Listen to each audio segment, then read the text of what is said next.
저는 올해 40 후반 주부입니다. 사연을 듣다 보니 예전에 손 윗동서들이 저한테 했던 것들이 생각나서 이렇게 찾아왔어요. 학교 다닐 때도 안 당한 왕따를 동서들이 했어요. 그것도 고졸이라는 이유로 말입니다.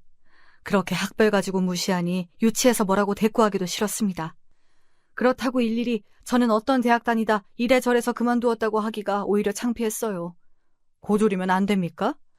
고졸이라도 성공한 사람 많거든요. 제 인생에서 솥 윗동서들 같은 사람은 다시 만나기도 싫어요. 저는 삼형제 중 막내인 남편과 결혼하다 보니 동서가 둘이나 생겼습니다. 괴롭게도 저보다 나이가 어렸어요. 큰형님은 저보다 2살이나 어리고 둘째 형님은 3살 어려요. 그래도 저는 꼬박 형님이라고 높여줬어요. 예의는 지켜야 하니까요. 하지만 그 사람들은 아니었어요. 제가 고졸인 것이 가문의 수치라고 했어요.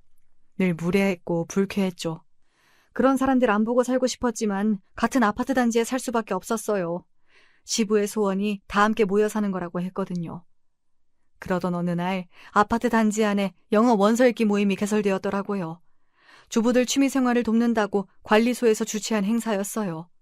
저도 영어에 관심이 많아 그 모임에 나갔는데요.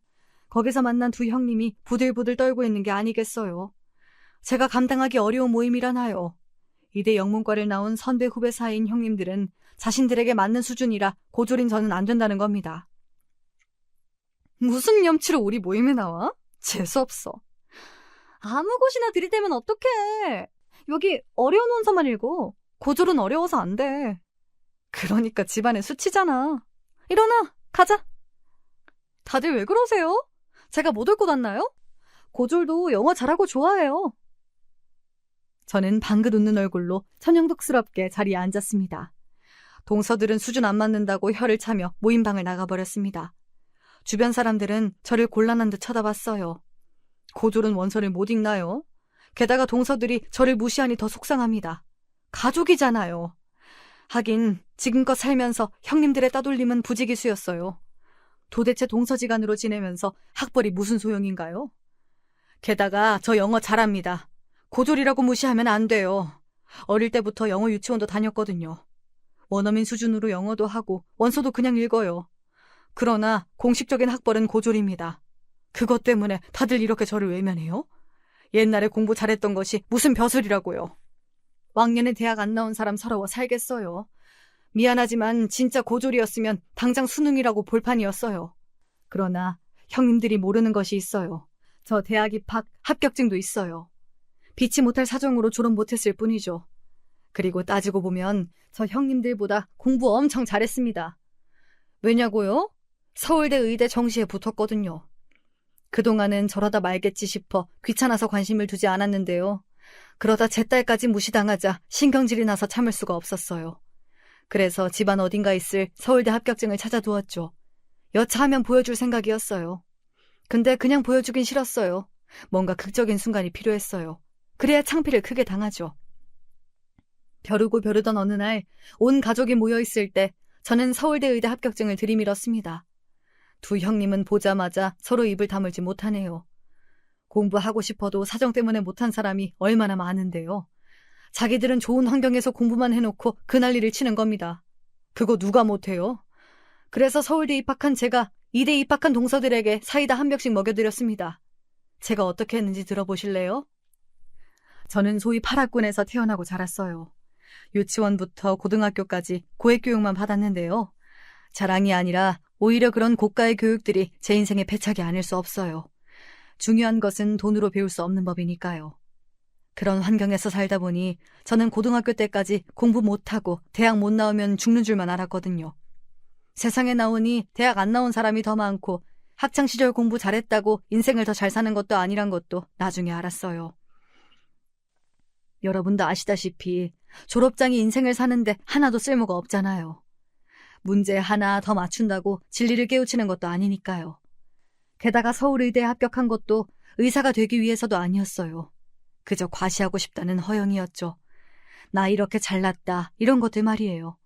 이렇게 학벌이 아무것도 아니구나 알게 된 것도 제 인생이 갑자기 달라졌기 때문일 텐데요. 바로 아버지의 죽음이죠. 그 죽음이 아니라면 제 동서들과 다를 바 없는 사람이었겠죠. 지금도 보세요. 좋은 대학 나왔다고 인격이 훌륭한가요? 오히려 더 탐욕스럽고 독단적이죠. 동서들도 이런 부분을 깨우쳤으면 좋겠다고 생각했어요. 왜냐하면 우리 아이들이 보고 배울 수 있으니까요. 하여튼 제 인생이 달라진 것은 바로 아버지의 죽음이었어요. 아버진 개인 사업을 하셨는데 외국에다 우리 옷을 파는 일을 하셨어요. 제가 어릴 때는 사업이 번창해서 기사에다 식모에다 2~3명이나 집에 있을 정도였어요. 제 친모는 어렸을 때 돌아가셨는데요. 새엄마로 들어온 여자는 식모하고 나이가 똑같은 분이었죠. 괴물라서 절 구박하고 이런 건 전혀 없었어요.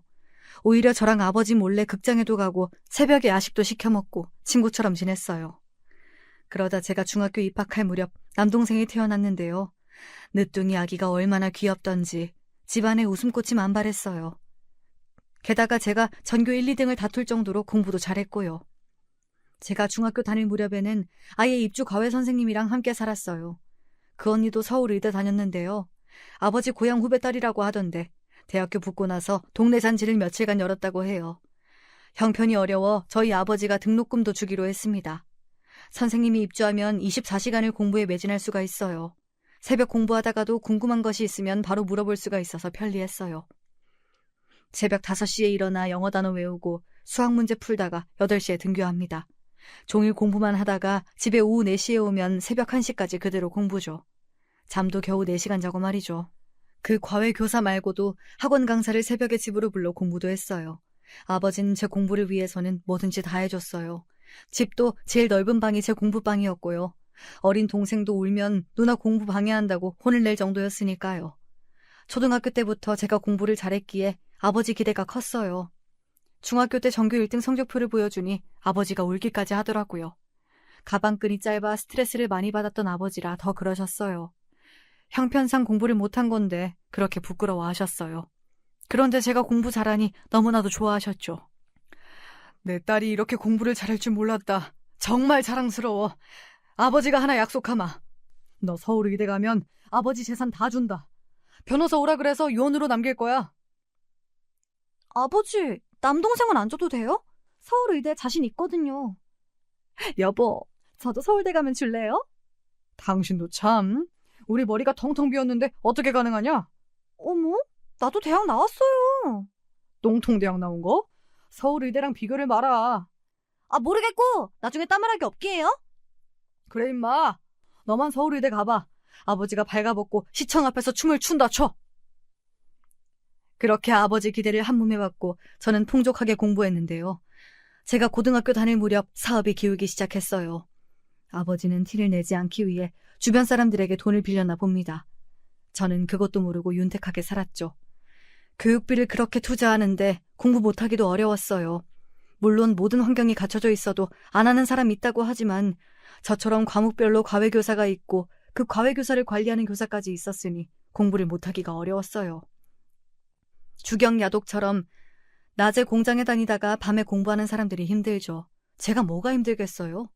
속옷도 챙겨줘, 아침 먹여줘, 철마다 한약 먹여. 뭐가 아쉬워서 공부를 못하겠어요? 물론 그때는 그걸 몰랐죠. 공부도 하기 싫고 확 놀고만 싶었는데 지금 생각하니 그때가 제일로 행복했어요. 결국 저는 아버지 소원대로 서울대 의대에 입학했어요. 거기 가서 보니 전국에서 공부 잘하는 애들이 엄청 많더라고요. 수석이나 차석을 할 수도 없을 정도였죠. 그래도 합격증을 들고 아버지께 가니 저를 안고 우셨어요. 고맙고 장하다면서요. 아버진 저한테 차까지 사주셨는데요. 지금 생각하니 그게 다 아버지가 돈을 빌려서 산 거래요. 자기 소원을 자식이 이루어줬는데 돈이 부족한 아버지 마음이 어땠을까 싶었어요. 하지만 아버지 사업은 그 당시 IMF로 인해 재기불량 상태가 되었고요. 제가 대학 1학년 때 완벽하게 망해버린 거죠. 저는 그때까지 우리 집이 힘든 줄 전혀 몰랐어요. 철없는 부잣집 아가씨였죠. 나 미국 갈래. 왜 못 가게? 대학만 붙으면 마음대로 하라고 했잖아. 지금 말고 다음에 가, 어? 아버지, 왜 못 가게? 미국 서부 일주하고 오고 싶어. 다음에 가. 아버지가 겨울에는 꼭 보내줄게. 내년엔 미국 유학 갈 건데 그건 되는 거지? 여기서 졸업하고 의사 되면 되잖아. 저 의사 안 해. 아버지가 하도 가라고 하니까 간 거지. 나는 미국에서 영어 공부하고 싶어. 아버지가 서울대만 가면 소원 다 들어줄 것처럼 했잖아. 근데 왜 말이 달라? 짜증나게. 저는 아버지 사정도 모르고 미국에 놀러 가겠다고 짜증을 부렸어요. 아마 그 대화를 끝으로 아버지와 영영 작별했어요. 과거로 돌아가는 타임머신이 있다면 저 당시로 돌아가 아버지를 안아주고 싶네요. 철없을 때는 아버지를 위해 공부한 것처럼 저는 그렇게 공치사했어요. 그날 제가 화를 내자 아버지는 말없이 밖으로 나가셨어요. 입 밖으로 내지 않았지만 친엄마가 살아있었으면 아마 보내줬을지 모른다는 생각까지 들었어요. 그런데 오후가 지났을까요? 저는 친구들이랑 밥이나 먹어야겠다 싶어 외출 준비를 하는데 식모 언니가 제 방으로 뛰어왔어요. 왜? 누가 들어오래? 큰일 났어. 사장님이 돌아가셨대. 지금 너를 병원에서 부른다고 난리야. 누가? 아버지가? 왜? 도대체 말이 되는 소리를 해. 무슨 말인지 하나도 모르겠잖아. 아니, 사장님, 네 아버지가 갑자기 쓰러져서 돌아가셨대. 뇌출혈로. 그 말을 듣는 순간 시간이 멈춘 기분이었어요. 머리로는 이해가 되는, 가슴으로는 그게 말이 되나 싶었죠. 가슴 한복판에 누가 총을 쏜 기분이었어요. 황급히 병원으로 가보니 정말 아버지가 급성 뇌출혈로 사망하셨어요. 하얀 천에 덮여있는 아버지를 봐도 믿을 수가 없었어요. 한참 울고 나니 새엄마가 안 보인다는 것을 그제야 알았어요. 7살인 남동생만 저를 바라보고 있을 뿐이었죠. 동생아, 엄마 어디 갔니? 어디 간지 알아? 물어도 동생은 배고프다고 울기만 했어요. 하긴 7살짜리가 뭘 알겠어요. 제가 사람들을 찾아서 묻고 또 물어서 겨우 알아낸 사실에 절망했습니다.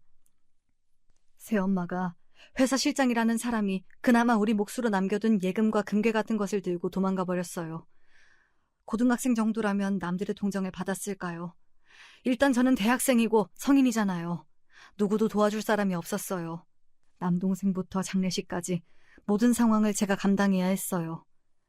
장례식을 마치고 아버지를 바다에 뿌리고 돌아온 날, 대궐 같은 집에 살다가 방 한 칸 반지하로 이사 왔어요.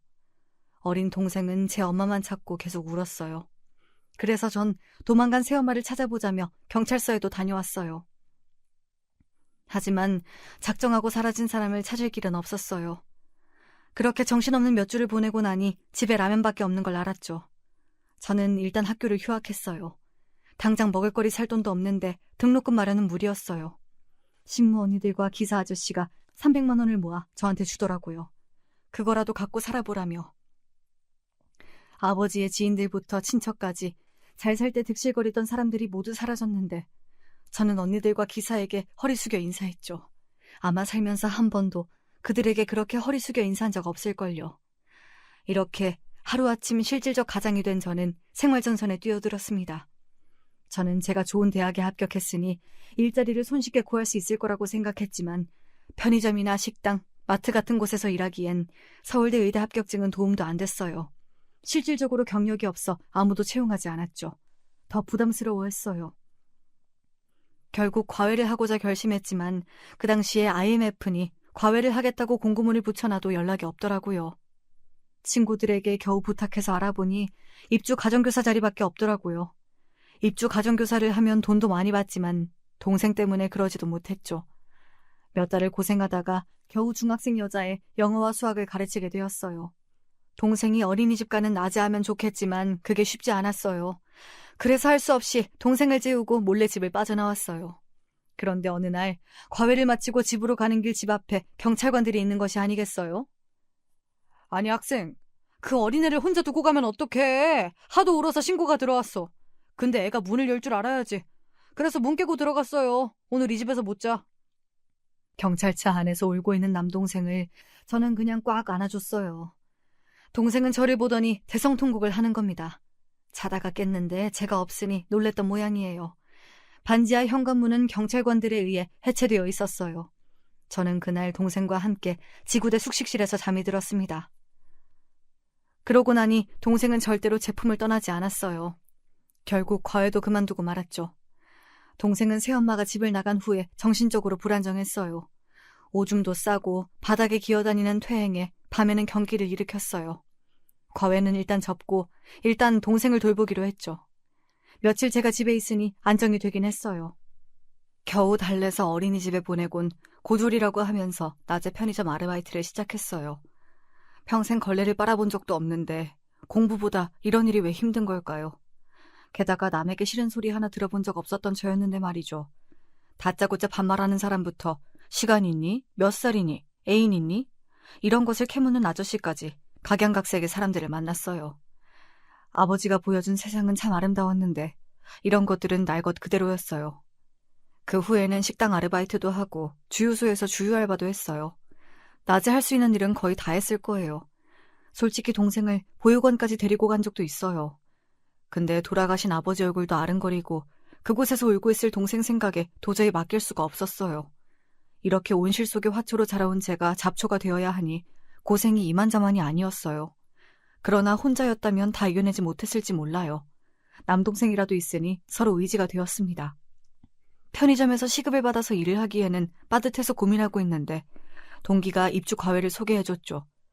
동생 데리고 와도 좋다는 말에 저는 두말 없이 그 집으로 찾아갔어요. 가봤더니 서울 의대를 목표로 하는 여고생이었어요. 아버지가 의사라고 하는데 성적이 반에서 중간 정도 하는 애를 어떻게 서울대를 보낼지 암담하긴 했어요. 심지어 겪어보니 공부에 아예 관심이 없었어요. 여자애가 성질이 얼마나 더러운지 공부하다가도 물 떠와라, 창문을 열어라, 닫아라 말도 많더군요. 여자애 엄마도 성적이 한 등수만 떨어져도 그동안 뭐 했냐며 난리를 쳤어요. 알고 보니 진상을 저에게 맡긴 모양이에요. 선생님, 얘 성적은 언제 올라요? 제 생각에는 서울 의대 갈 성적은 아닌 것 같아요. 그런 게 어딨어. 그러니까 내가 입주 과외시키지, 안 그래? 공부할 생각이 없어요.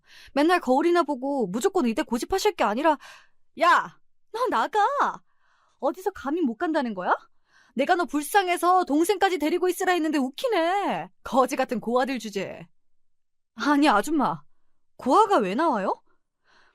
여기까지 가르친 비용 주세요. 그럼 나갈게요. 재수없는 것들이야. 꺼져! 저는 그날로 집을 나왔습니다. 반지하에서 동생이 피부병이 생겨 거기로 들어가진 못하고 여간방을 전전했죠. 새엄마랑 도망간 회사 실장도 원망스럽고 먼저 간 아버지까지 미웠어요. 새엄마는 도저히 찾을 수가 없더라고요. 찾을 시간도 없었고요. 결국 내년엔 복학해야지 마음을 먹다가도 동생이 아프기만 하면 허사로 돌아갔죠. 동생은 라면을 끓이다가 화상을 입기도 했어요. 제가 돈 번다고 나가면 꼭 그렇게 사고가 발생하더라고요. 게다가 심각한 우울증으로 동생은 시름시름 앓고 있었어요. 초등학교를 입학하고도 학교에 가지 못했거든요. 하지만 그게 끝이 아니었어요. 백혈병 진단을 받았어요. 하늘이 노랗게 보였죠. 동생이 짐으로 느껴졌는데 막상 아프다고 하니 덜컥 겁이 났어요. 하늘 아래 가족은 이제 동생뿐이잖아요. 저는 낮에는 돈을 벌고 밤에는 동생 병원에서 숙식했죠. 제가 그렇게 강철 체력인 줄 몰랐어요. 동생이 아프다는 이야기를 들은 아버지 지인이 보다 못해 저에게 돈도 빌려주시고 일자리도 소개해 주셨죠. 서울대까지 나왔는데 건설회사 격리할 수 있겠어? 졸업 안 했으니 고졸이에요. 서울대 나온 적 없어요. 그래, 졸업 못해서 아저씨도 속상하다. 네 아빠 있었으면 의사가 될 수 있었는데. 그래도 여기서 잘해봐. 그동안 아저씨가 도와주려고 했는데 나도 사는 게 바빴어. 아니에요. 정말 감사해요. 동생이 아프다고 할 때는 약이라도 먹고 죽을까 하는 생각도 했어요. 하지만 이렇게 도와주는 분을 만나니 희망이 생겼습니다. 아버지 지인이 소개해준 건설회사였어요. 이력서를 쓰는 곳에 저는 서울대를 넣지 않았어요. 졸업도 안 했는데 쓰고 싶지 않았거든요. 격리하는데 의대가 무슨 소용이에요. 정규직으로 근무하고 대출도 받게 되니 더할 나위 없이 좋았어요. 금전적 여유가 생기고 좋은 치료를 받자 동생은 건강을 회복했어요. 3년간의 회사 생활이 주마등처럼 스쳐갔어요. 그러다 저는 운 좋게 남편을 만났어요. 그동안 격리부였던 부서 명칭이 재무부로 바뀌었고 저는 회계팀 대리가 되었어요. 남편은 회계팀에 들어온 신입사원이었고요. 일도 잘 못해서 저한테 싫은 소리 많이 들었거든요. 하필 제가 근무하는 회계팀에 들어와서 다 해놓은 일까지 망쳐버리잖아요. 저기요, 머리가 나쁜 거예요? 아니면 골탕 먹이는 거예요? 부가세 정리문서 저장 하나도 안 되어 있는데요. 문서 작성하고 저장 중간중간에 누르는 거 기본 아닌가? 갑자기 회사 정전이 된 걸 어쩔 도리가 없네요. 언제 다 하죠? 나 야근 못해요. 대기 다 해요. 이 많은 걸요? 내 아침까지 혼자선 다 안 되는데. 아직 남동생이 초등학생이라 일 끝나고 서둘러 집에 가야 했거든요. 저녁도 줘야 하고 약도 챙겨야 하는데 평소 같으면 그냥 갔을 텐데요. 이 남자가 혼자 컴퓨터 앞에 앉아있는 게 왜 짠하게 보일까요?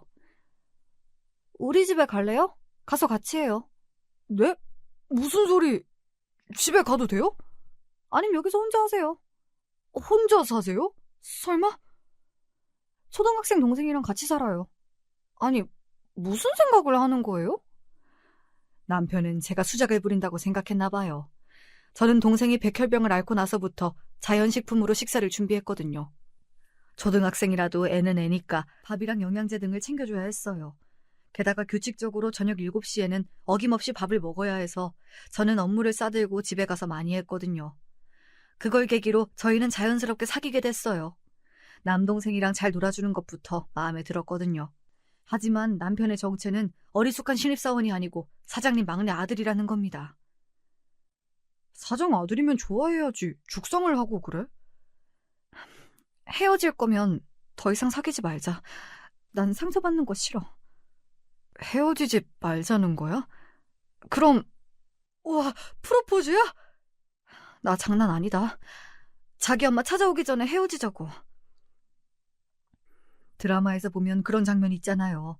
너 따위가 감히 우리 아들이랑 사귄다고? 헤어져! 그러면서 사장이나 사무가 이거 먹고 떨어져 식으로 봉투 내밀고 그 다음 회사에서 쫓아내는 상상을 했거든요.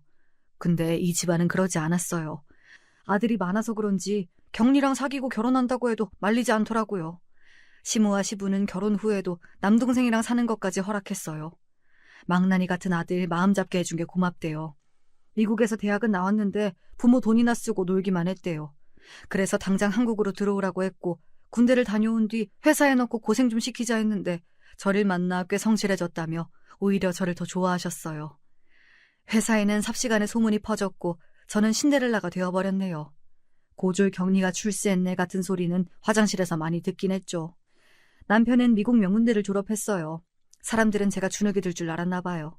대화가 통하냐 이런 말도 많이 들었는데요. 대학 입학하고 책 안 보는 대학생이 얼마나 많은데요. 저는 격리하고서 학문의 즐거움을 느꼈어요. 돈이 없으니 근처 도서관에서 책을 얼마나 읽었는데요. 결혼 생활은 나름 나쁘지 않았어요. 남편은 저를 만난 후에는 성실하게 회사 생활 잘했고 시부 시모도 상식적인 분이셨죠. 문제는 말이죠. 남편의 형들이 데려온 여자 둘, 바로 형님이었어요. 제가 딸을 낳고 몇 년이 지나자 남편의 큰형이 결혼했어요.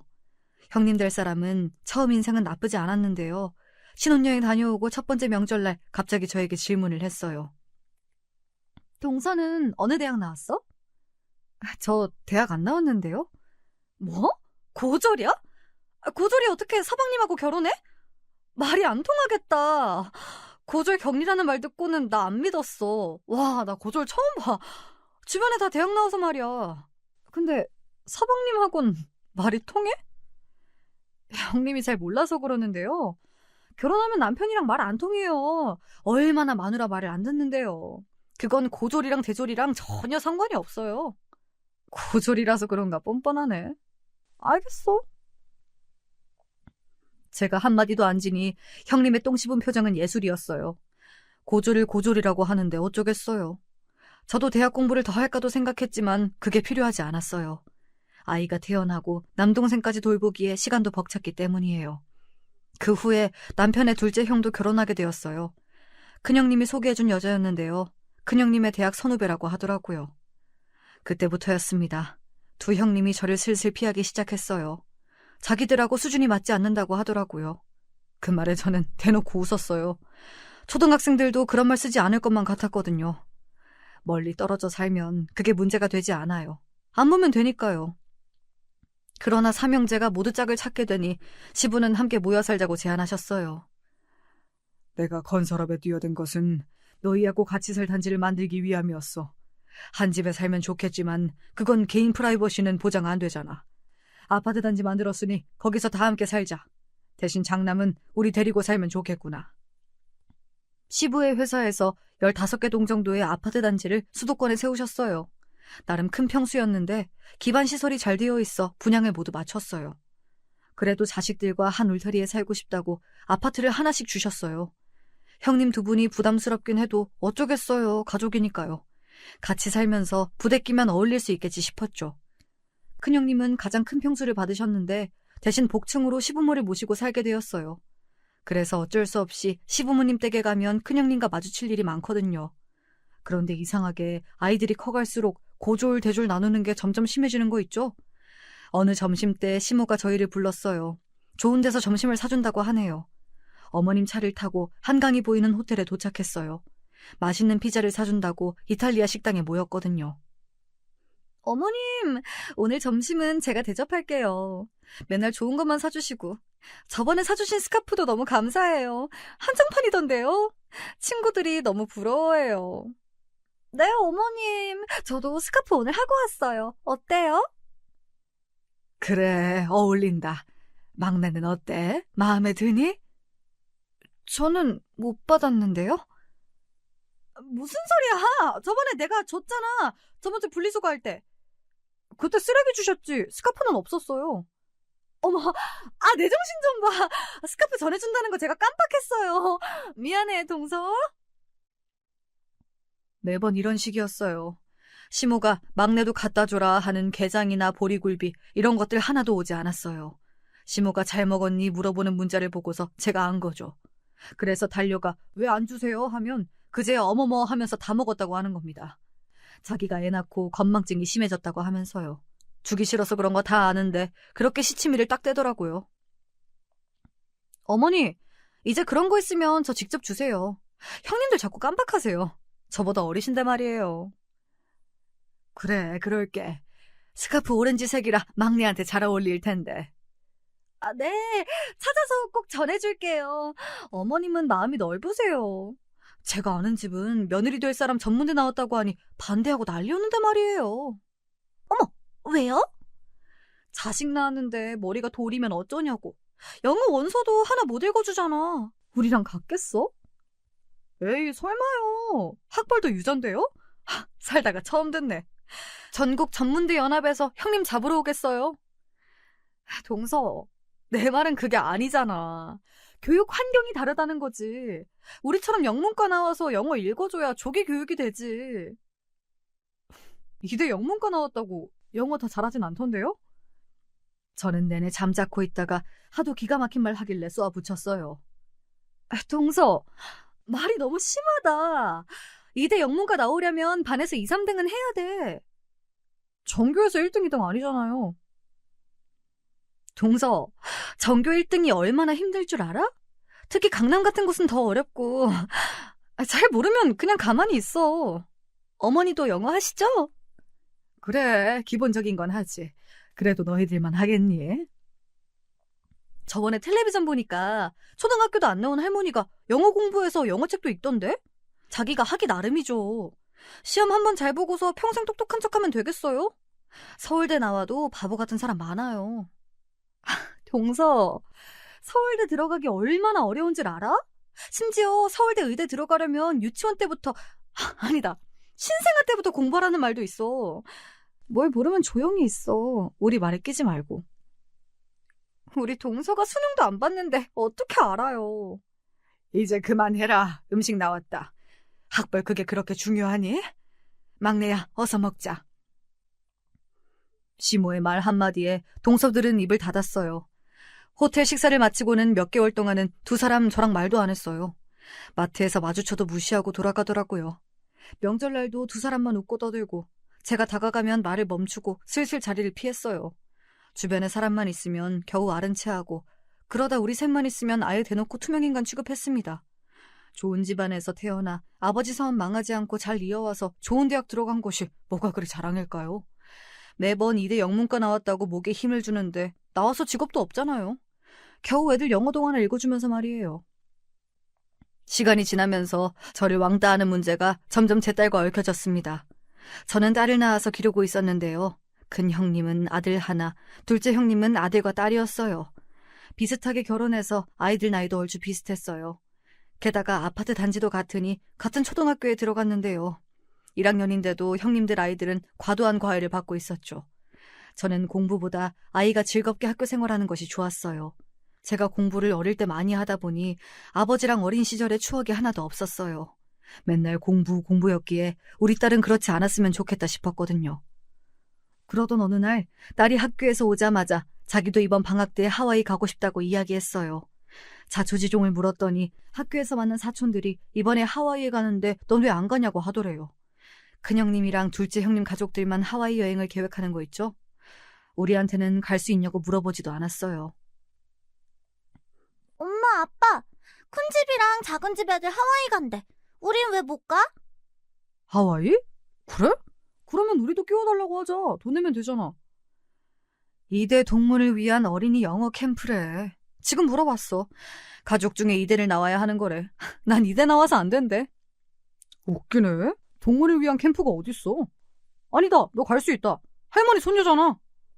어머니 이대 나오셨어? 응, 이대 영문과.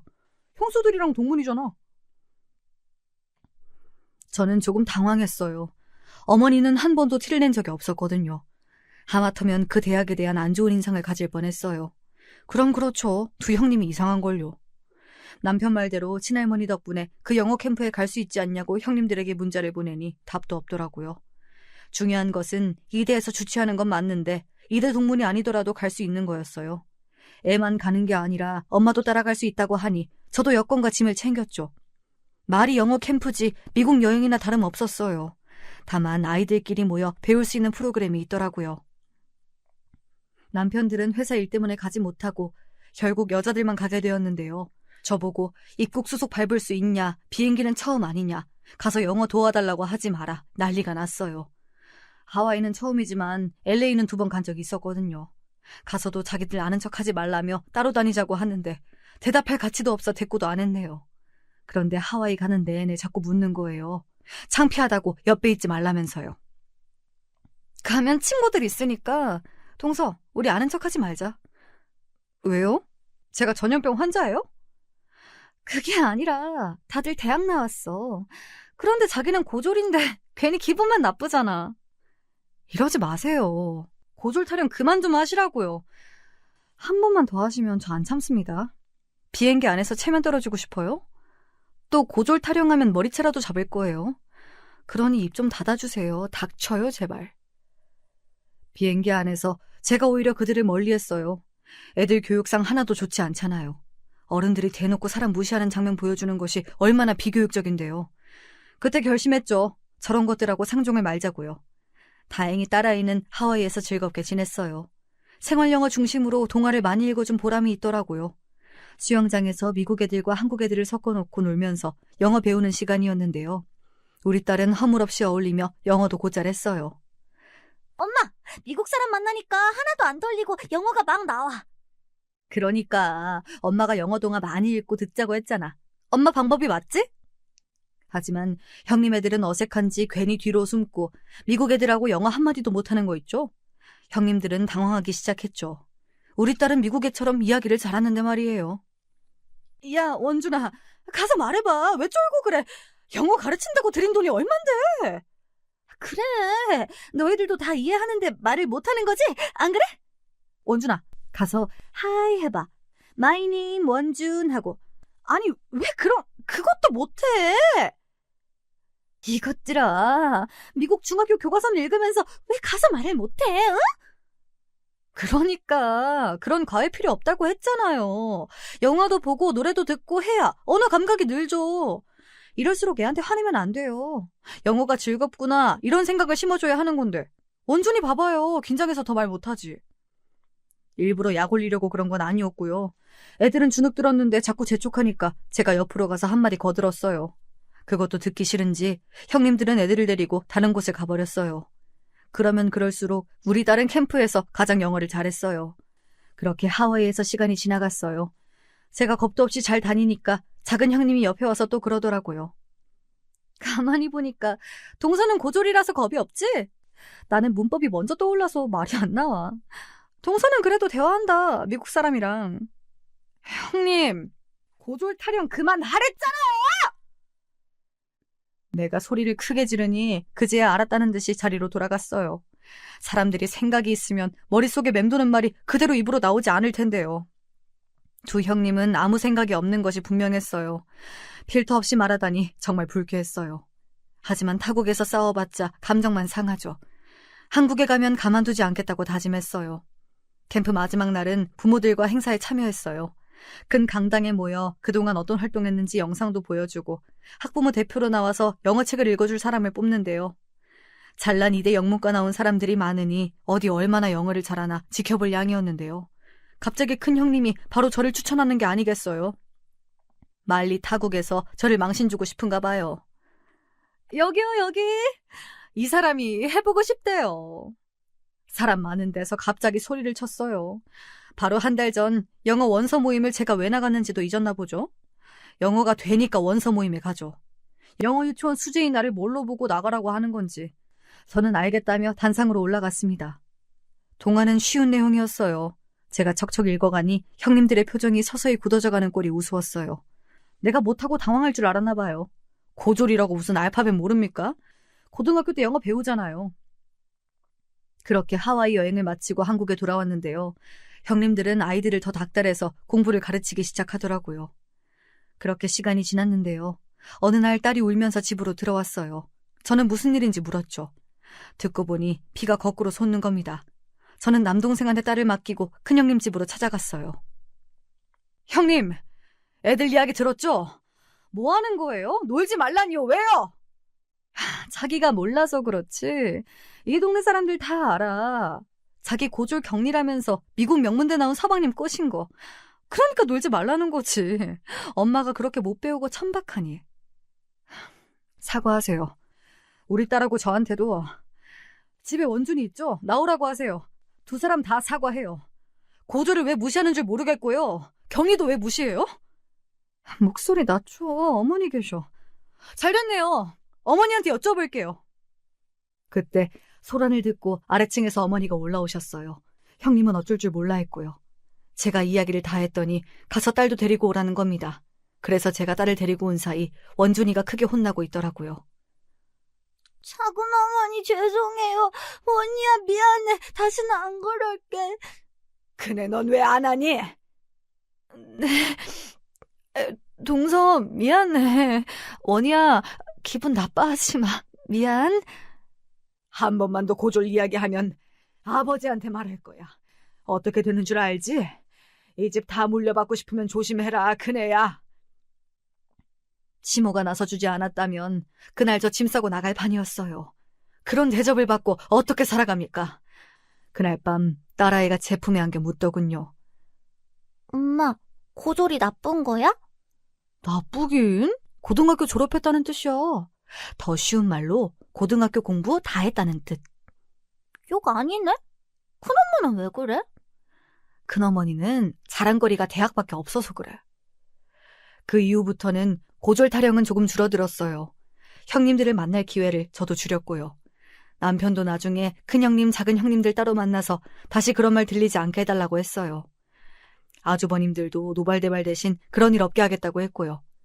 하지만 두 형님의 교만이 있는 한 언제 터질지 모르는 시한폭탄이었습니다. 회계 담당 직원이 임신해서 출산 휴가 갔어. 당신이 좀 도와줘. 남편의 말에 저는 다시 일을 시작했어요.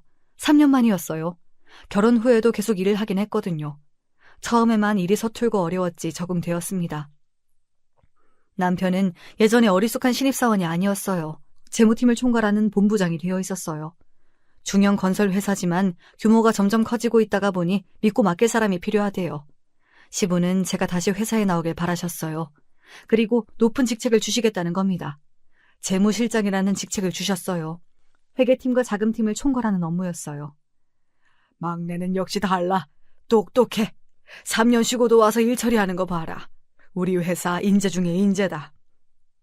얼마나 일 시키시려고 띄워주세요. 아주 많이 시켜 먹어야지. 자금 관리가 무엇보다 중요하잖아. 너희들이 맡아주니 아버지는 든든하다. 하지만 형님들 생각은 그렇지 않았어요. 자금을 관리하는 사람이 저라는 사실에 분노를 표출했어요. 그것도 시부의 생신상 앞에서요. 삼형제와 시부모님 그리고 아이들 저희까지 호텔로 향했어요. 고맙게도 시부는 제 동생도 집안 행사에 꼭 불러주십니다. 저는 오랜만에 회사 복귀를 해서 피곤했지만 시부의 마음이 감사해서 즐거운 마음으로 참석했어요. 집에서 해드리겠다고 해도 며느리들 힘들다고 호텔에서 중국 요리 먹자고 하셨어요. 시부랑 시모를 보면 결혼 잘했다는 생각이 드는데 형님들만 보면 체하는 느낌이에요. 축하 노래도 부르고 선물도 드리고 행사가 어느 정도 끝이 나자 갑자기 형님이 벌떡 일어나는 겁니다. 아버님, 드릴 말씀이 있습니다. 저도 있어요. 해봐, 뭔데? 막내 동서가 회사에서 중요한 업무를 맡고 있는 게 부당하다는 생각이 들어서요. 그 말이 떨어지자마자 남편이 일어나려고 하는데 제가 말렸습니다. 도대체 뭐라고 할지 들어보고 싶었어요. 막내 동서는 자격이 없어요. 그런 사람이 어떻게 회사 돈 관리를 해요? 그건 또 무슨 말이야. 막내는 회사 일 오래 했잖아. 특히 재무관리는 머리가 좋아야 하는데 막내 정도면 자격 충분하지 왜? 대학을 안 나왔잖아요. 대학을요. 그럼 그렇죠. 저 사람들의 마음속에는 대학으로 서열을 나누고 있는 게 분명해요. 그렇다면 자기보다 높다고 객관적으로 입증되면 어쩌려고 그럴까요? 그건 원준이 엄마 너도 중퇴잖아. 어머 여보, 그래도 전 당당히 붙었어요. 저 차석이었어요. 당신 때문에 이 모양 이 꼴 된 거 몰라요? 가만히 있으면 중간이라도 간다고 하잖아요. 저는 처음 알았어요. 같은 중퇴끼리 너무한다고 생각이 들 정도였어요. 됐어, 그만해. 생신날 뭐 하는 거야? 그만하세요, 형수님. 저 화나면 어떻게 될지 몰라요. 아내 무시하는 발언 못 참습니다. 야, 못 참으면 어쩔 건데. 저도 그게 의문이에요. 막내 재수씨 일 못하는 건 아닌데 대졸 직원 관리가 되겠어요? 말 나온 김에 이야기하는데요. 동서는 그냥 고졸이잖아요. 그런 사람이 회사에 높은 직책을 가지고 있으면 회사 체면이 말이 아니죠. 저도 친정에 뭐라고 해요? 저도 마찬가지예요. 전 졸업도 했고 대학원도 나왔어요. 그런 사람은 집에 두시고 고졸 막내 동서는 재무팀장이요? 솔직히 말이 팀장이지 회사 중역이나 나름으로 없어요. 듣고 보니 그건 그렇구나. 그럼 너희들도 회사에서 일을 하던지. 그럼 되겠니? 인제 와서 그건 무리예요. 동서도 저희랑 똑같이 만들어주세요. 그래야 그게 공평할 것 같아요. 원준이가 뭐라고 하는 줄 아세요? 자기도 고졸한대요. 그래도 할아버지 회사에 취직되니 공부 안 하겠대요. 여기서 서울대 합격한 애들 있냐? 없죠. 우리 애들 서울대 갈 실력은 아니었어요. 그니까 공부는 막내 며느리가 제일 잘했지. 그게 무슨 말씀이세요? 서울대가 왜 나와요, 아버님? 서울의대 들어갈 실력이면 말 다 했잖아. 그럼 됐냐? 우리 회사 잘난 놈들도 서울대는 없다. 알아? 그렇다고 서울대가 답이라는 게 아니야. 첫째 네가 물어보니까 대답한 거다. 예? 막내 동서가 서울의대 실력이라고요? 실력은 아니고요. 서울의대 다니다가 말았어요. 근데 재무관리는 제가 따로 공부 중이에요. 그러니까 걱정하지 마세요, 형님들. 말도 안 돼. 그걸 어떻게 믿어요, 믿길. 합격증 있는데? 그것도 안 믿으시면 말고요. 아님, 입학식 사진이라도 보여드려요? 제가 아무리 믿어달라고 해도 두 형님은 막무가내였죠. 호텔에서 차를 타고 우리 집에 오셔서 서재 안에 서랍을 열어 오래된 합격증을 보여드리니 아무 말도 못하고 각자 집으로 돌아가셨네요. 그럼 우리 엄마가 이긴 거야? 아니야. 엄마가 큰엄마, 작은엄마보다 공식적으로 공부를 더 잘했을 뿐이야. 어쩐지 속이 시원한 느낌이 들긴 들었어요. 웃긴 건 그 이후 두 형님 사이가 점점 멀어졌다는 사실이에요. 형님도 고졸이면서 막내 동서만 뭐라고 했어요? 정말 불쾌해요. 입학한 거면 졸업이랑 같은 거지, 그게. 그럼 막내 동서는 서울의대 졸업이에요? 창피하게 이게 뭐야. 저 형님이랑 이야기 안 하고 싶어요. 저 가요. 주차장에서 두 사람이 싸우는 걸 본 남동생이 이야기해준 거예요. 고졸이니 중퇴니 자격 미달이다 다들 말씀이 많아서 저도 대학에서 회계 공부를 시작했어요. 물론 서울대는 아닙니다. 그동안 졸업장이 뭐가 중요하냐 했지만 결국 자격이 필요한 거니까요. 제가 입학증서를 형님들에게 보여준 그 일, 벌써 수년 전 일이에요. 저는 회계 업무로 대학을 졸업했어요. 제가 공부를 계속하니 자연스럽게 우리 딸도 공부를 잘해 서울대에 들어갔어요. 의대는 아니고요. 공문과에 들어갔는데요. 자기가 하고 싶은 공부가 있대요. 큰 형님 아들은 결국 대학 입시에 실패해서 해외로 떠났고요. 둘째 형님 아이들은 재수에 삼수하고 있고요. 저는 계속 회사에 다니면서 점점 승진했어요. 질투가 심한 두 형님은 학벌이 중요한 것 아니라고 아무리 이야기해도 달라지진 않았어요. 그래도 자식들이 커가니 입은 조심하더라고요. 제 남동생도 원하는 대학에 들어갔고 나름대로 자리를 잡았습니다. 새엄마는 다른 사기죄로 감옥에 있다는 것만 들었습니다. 가끔 두 형님이 우리 딸 서울대 들어간 걸 너무 부러워하더라고요. 괜히 목에 힘을 주면서 살고 있어요. 지금까지 제 이야기 들어주셔서 감사해요.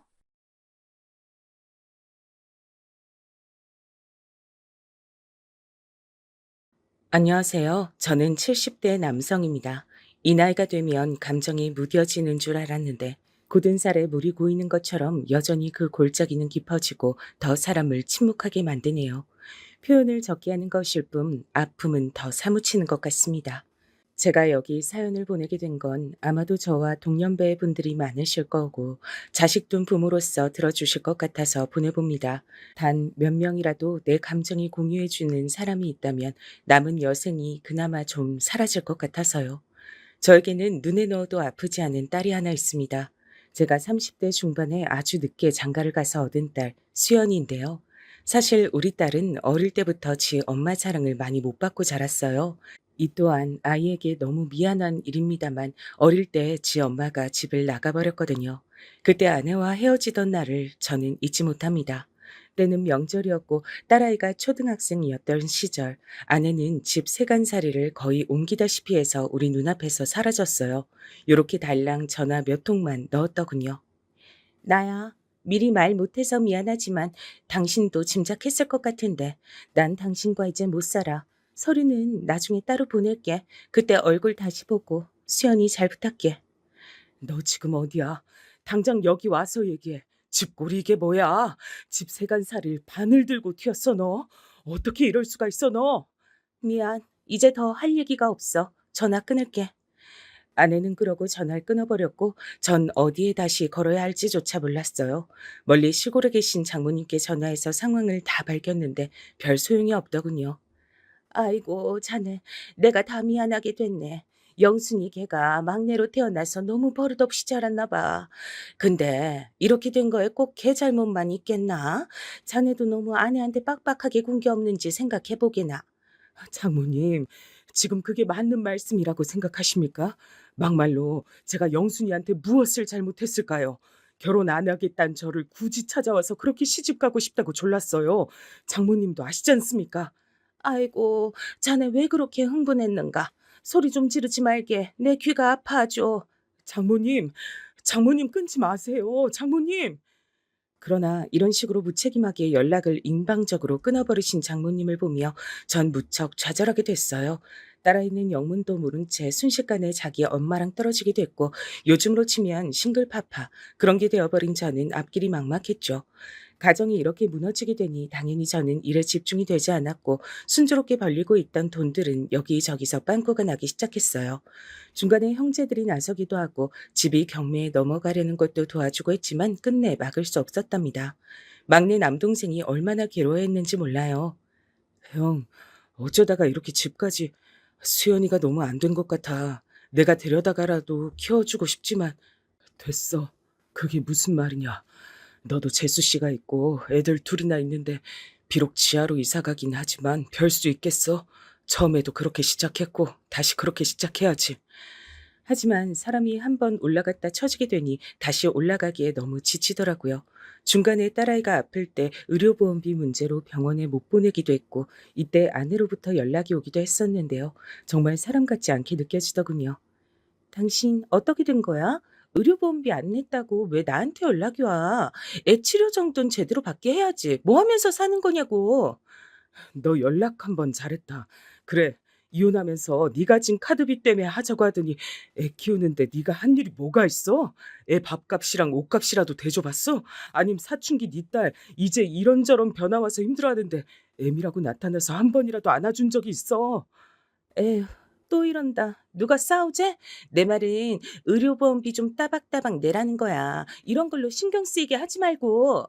난 너 사람으로 생각 안 하니까 짐승으로 여기니까 다신 연락하지 마라. 내일 돈이 있으면 냈겠냐? 그럼 네가 쳐내던지. 저는 정말 하루하루 아내에 대한 분노로 잠을 이룰 길이 없었어요. 그럼 안 됐는데 지금도 땅을 치고 가슴을 치고 후회하는 것은 죄 없는 딸에게 너무 쥐엄마 험담을 많이 했단 것입니다. 저도 인간이기에 견딜 수가 없어서 그런 것도 있지만 딸아이에겐 엄마인데 제가 너무한 것 같아요. 네 엄마가 그렇게 짐을 다 들다시피 하고 날라버려서 아빠는 살 의욕을 잃었어. 앞으로 어떻게 하면 좋을지 모르겠다. 집도 이렇게 작은 데로 왔고 일하느라 계속 바쁠 거야. 수연이 너도 혼자 있는 날이 더 많을 거고. 아빠, 우리가 갑자기 왜 이렇게 된 거야? 엄마만 탓하면 해결될 수 있어? 엄마가 다시 보고 싶은 건 절대 아니야. 근데 갑자기 이렇게 집이 줄어들고 내가 전학을 가야 하는 상황이 우울해. 이러면서 딸은 얼마 안 가 그만 못 참고 통곡을 하더라고요. 이혼과 동시에 제 삶도 딸의 평온한 일상들도 시간이 지날수록 점점 무너져 내렸어요. 아내는 어디서 어떻게 사는지도 모르게 멋대로 살고 있었고요. 그렇게 어찌어찌 시간이 지나 딸아이가 20대 중반이 됐을 무렵 그때도 아내는 염치 없이 전화를 걸어왔어요. 딸을 만나고 싶어 했지만 이제 딸이 거부했답니다. 엄마가 무슨 낯으로 연락했는지 모르겠어. 난 아빠가 너무 고생한 게 불쌍해서 엄마가 아무리 날 낳아줬다지만 만나기 싫어. 연락하지 말아줘, 엄마. 그러자 이 말에 아내는 또 저에게 전화를 걸어 난리가 났어요. 하지만 저도 다 무시해버렸고 그저 딸만이 행복하길 바라면서 살았답니다. 한 번 구겨진 형편은 다시 펴지질 않더라고요. 저도 아내를 용서하고 싶었지만 그럴 수가 없었어요. 제 삶이 너무 고되고 피로했으니까요. 오죽하면 중간에 딸조차 이런 제안을 할 정도였답니다. 아빠, 이제 아빠도 나이가 있고 좀 더 있으면 환갑이고 칠순일 거 아니야. 혼자 나이 드시지 마시고 좋은 아줌마라도 만나서 재혼해. 나 나중에 시집 가면 아빠 혼자 되잖아. 나 그럼 진짜 너무 부담스러워. 딸은 우스갯소리로 슬쩍 말을 했지만 전 엄두가 안 났어요. 이 나이 돼서 다시 누구랑 살고 싶지도 않아. 재혼할 거면 진즉했어야지. 이제 이렇게 늙어가는데 누가 거들 떠나 봐주겠니. 나 걱정 말고 수연이 너나 제대로 시집 갈 생각해. 남자놈들 조심하고 여차하면 꼭 결혼 안 해도 돼. 저는 딸에게 굳이 결혼 안 해도 된다고 말렸던 게 이제 정말 사람들을 믿을 수가 없게 됐으니까요. 아내와 그렇게 일방적인 이혼을 당한 이후 저는 정말 놀랍도록 부정적이고 고지식한 노인으로 나이 들고 있었던 것 같아요. 하지만 딸아이는 그런 저의 바램과 달리 어느덧 결혼할 나이가 됐어요. 제가 장가 가던 때 30대 중반은 무척 늙고 닳고 다른 나이였는데 요즘은 다들 늦게들 결혼하니까요. 이쯤 딸아이는 번듯한 남자 청년을 데려왔답니다. 아빠, 내 남자친구. 저기, 나 이 사람이랑 결혼하고 싶어. 남자친구도 결혼하자고 프로포즈했고 같이 살고 싶어. 아빠가 허락해줬으면 좋겠어. 이때 눈을 들어서 제 앞에 서 있는 그 청년을 봤는데 키도 180 정도 돼 보이는 아주 훤칠한 키에 얼굴도 시원시원하게 잘생겼더군요. 그래. 근데 둘이 만난 지 얼마나 됐다고 했나? 1년 좀 넘었다고 했던가? 요즘 다들 늦게 결혼들 하는데 너무 서두르지 말고 천천히 만나다 하지 그래. 에이, 참. 아빠, 난 연애를 허락받으러 온 게 아니라 결혼 허락받으러 온 거야. 나 더 나이 먹어서 결혼하기 싫다니까.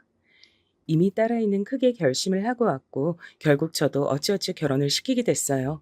상견례 때 보니 안 싸더니 꽤 까다롭게 보이긴 했지만 그래도 말로는 안심을 시켜주더군요. 저는 우리 수연이 보자마자 너무 참하고 이뻐서 딸이 하나 더 생긴 기분이 들더라고요. 묘하게 우리 딸이랑 닮은 것 같기도 하고 암튼 우리 집에 너무 좋은 식구가 온 것 같아요. 우리 수연이 이쁘게 봐주시면 저야 감사하죠. 승현군 같은 멋진 아드님을 사위로 맡게 돼서 아주 든든하네요. 이렇게 훈훈하게 인사를 했고 다소 무뚝뚝해 보이던 바깥 사돈은 대뜸 이런 걸 묻더라고요. 그런데 제가 우리 아들한테 듣자하니 혼자 우리 예비 며느리를 키우셨다고요? 남자가 혼자 그렇게 키우기 쉽지 않은데 대단하시네요. 저라면 그리 못 살았을 겁니다. 별 말씀을요. 저 역시 엄청 고생하고 힘들게 살았어요. 이제서 딸 보내게 되니 시원섭섭한 마음이 드네요. 언제든 아이들 보고 살면 되죠. 요즘은 너나 할 것 없이 양가도 자주 오가고 하는 시대니까요. 저 역시 부족한 아들놈 잘 부탁드립니다. 이런 대화를 다들 격식 있게 맞춰서 나누고 그리고 결혼식 때 또 보고 이후로는 볼 일이 정말 없었어요. 딸은 시댁 근처에 집을 얻었고 저는 원체 먼 곳에 살고 있어서 얼굴을 자주 보기 힘들었답니다. 제가 알기로 딸에게는 남편과 남편의 누나, 그러니까 사돈처녀가 있었는데요. 아직 시집을 안 갔다고 하더군요. 우리 형님 결혼 준비하던 남자가 있었는데 잘 안 돼서 파혼했나 봐. 그래서 결혼 얘기에 엄청 민감해. 나 결혼식 때에도 안 온다는 걸 어머니 아버님이 엄청 싸우고 야단쳐가지고 오게 한 거야. 형님도 상처가 많은 것 같아. 저런, 그런 일이 있으면 마음도 다치고 한동안 누구 만나기도 힘들겠지. 그러게 인연 만나는 게 쉬운 게 아니야. 그리고 넌 아직도 네 엄마랑 연락 안 하니? 그러자 딸내미가 숨을 크게 들이쉬더니 결심한 듯 어렵게 말하더군요. 아빠한텐 말을 못한 거 미안하게 생각하는데 아빠 이해해줘. 나도 결혼할 때 되니까 엄마 생각이 좀 나더라고. 그래서 한번 만났어. 결혼식 얘기했더니 엄마가 100만 원 챙겨줬어. 뭐야? 아, 그래. 어쩔 수 없지. 너한텐 엄마니까 너도 엄마 생각이 났었겠지. 그래. 엄마 뭐라고 하는데? 엄마 뭐 별말 할 게 있겠어. 결혼하는 거 알고 예복 이쁜 거 한 벌 해준다면서 백화점 같이 갔었어. 엄마 너무 나이 들고 늙었어. 고생 많이 한 것 같아. 그래, 뭐 그 뒤로 시간이 그렇게 흘렀으니 당연히 늙었겠지. 그런데 딸은 이때 뭔가 바라는 게 있는 것처럼 의미심장하게 말을 하더군요. 엄마, 그렇게 우리 두고 나가서 전혀 평탄하게 살지 못했대. 같이 나간 이혼한 아줌마들끼리 어울려 살다가 거기서도 배신당하고 외할머니나 삼촌들한테도 사람 취급 못 받았다던데. 자식이랑 남편 두고 나가서 어찌 그리 사냐고 했대. 외할머니도 재작년에 돌아가셨다더라. 그래, 아빠가 전부 모르는 일 천지네. 암튼 알겠어. 혹시나 몰라서. 이제 난 정말로 아빠한테 분리돼서 나온 거니까 만약에 만약을 대비해서 엄마 연락처 줄게. 쓸 일 없으면 안 써도 돼. 대신 연락할 일 있음 너무 고민 많이 하지 말고 연락해봐. 그러면서 딸은 저에게 아내 연락처를 주었고 저는 그냥 받아두기만 했어요. 그리고 얼마쯤 지나 딸은 저에게 아주 기쁜 소식을 알렸어요. 아빠, 나 이런 말 하려니까 진짜 신기하고 좀 놀라운데 나 뱃속에 아기가 있다? 신기하지? 아빠 딸내미가 엄마가 된대. 아기가 생겼어. 아빠, 아빠. 아, 이 말을 들으니 얼마나 여러 가지 감정들이 교차하던지 뭐라고 말을 하면 좋을지 생각이 딱 안 나더라고요. 아, 그래. 아이고, 좋은 일이구나. 저는 여자가 아니라서 아기를 낳는 고통이 어떤지 모르지만 아무튼 딸이 앞으로 큰일을 앞두고 있다는 것 정도는 예상이 갔어요.